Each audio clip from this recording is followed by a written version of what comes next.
I just arrived at 360 Kids and here's where my night begins. Hey guys. Young people ages 15 to 23 constantly rely on this Richmond Hill Youth Center.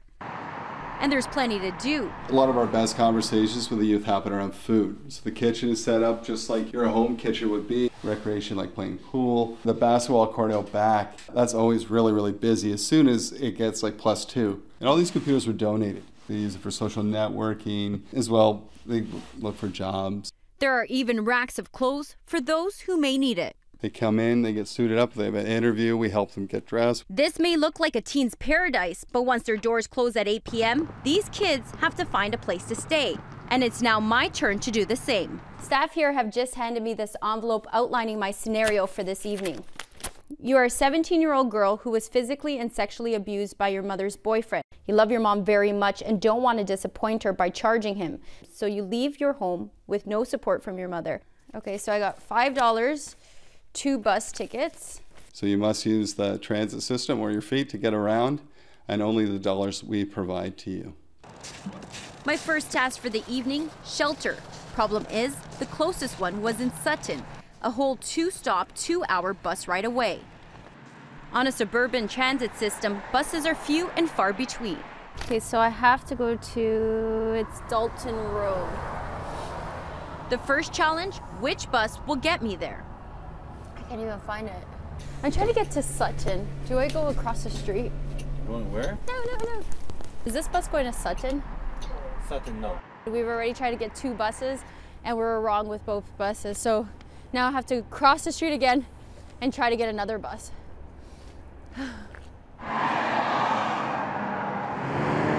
I waited in the cold for 10 minutes before the right bus showed up.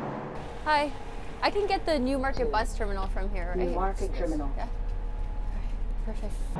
It was on that bus where I met a 29-year-old homeless man. He often rides the bus just to stay warm. What was the hardest thing you've ever had to do? The most challenging night, do you remember? Oh, no, there's so many nights, something like, there's not one, but so many.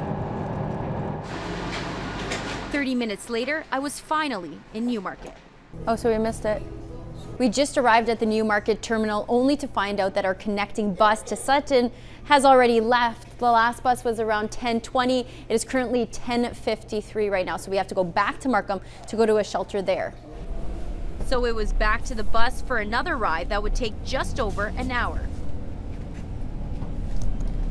It's 3 minutes to midnight. It looks like this bus ticket expires at 12:16.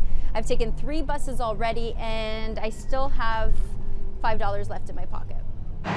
This is as far as the bus will take me, and now I'll have to walk 6 kilometers to get to the shelter. It's 1:15 a.m.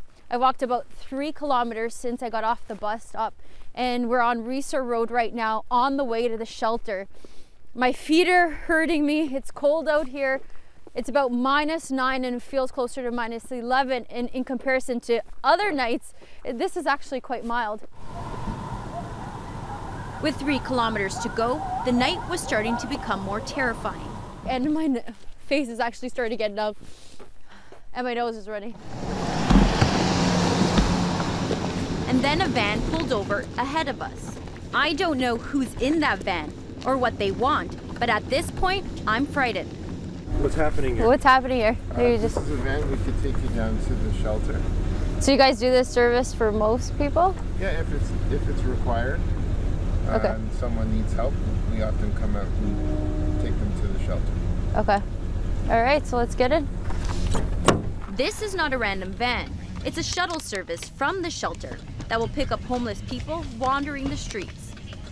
Finally, 4 hours later, I arrive at the shelter.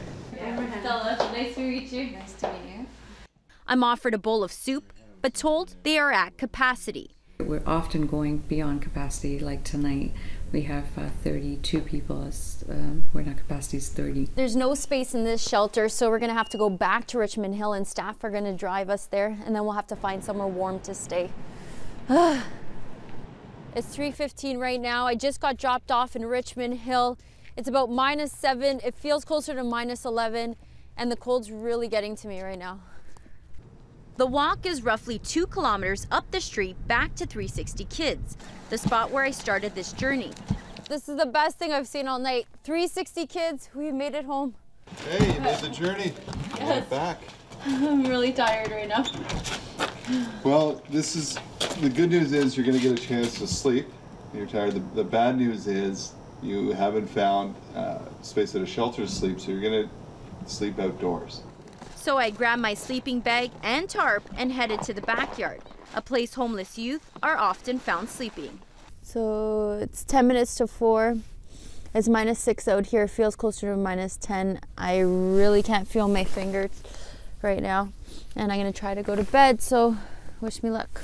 But on this cold January night, I would need a lot more than luck.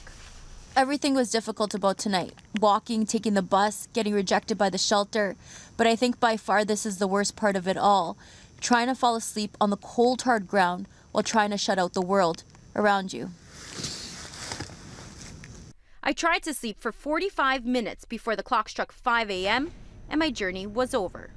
For me, my journey ends here. But for those living this reality, this struggle is daily. After walking countless hours, feeling exhausted, getting no rest, they know they'll have to do this once again the very next day. At 360 Kids, I'm Stella Acquisto, City News.